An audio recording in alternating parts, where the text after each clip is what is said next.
The Scottish Executive are being urged today to put a stop to plans to transfer millions of tonnes of crude oil between tankers just 4 miles off the Fife coast. As Claire Stewart reports, it's feared that the ship-to-ship transfers would pose a significant risk of pollution to the picturesque coastline.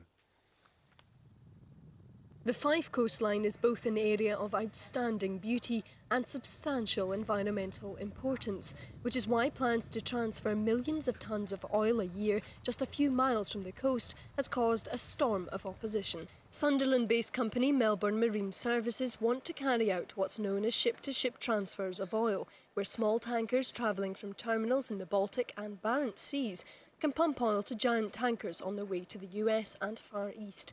They estimate that around 8 million tonnes of crude oil would be transferred each year at an anchorage just 4 miles from the Fife coast.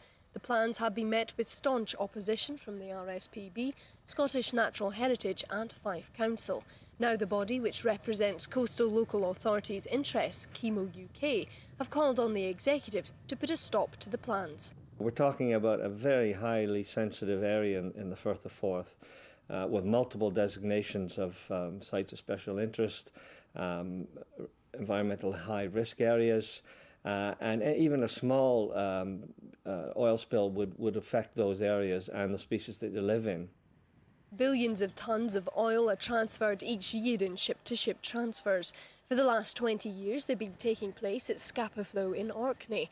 And the harbour has had an impeccable safety record. But Chemo argue that that's because the sheltered deepwater harbour is perfectly suited for the task. And if any spill were to happen, then a rapid response could be assured, a factor which couldn't be guaranteed in the Firth of Forth.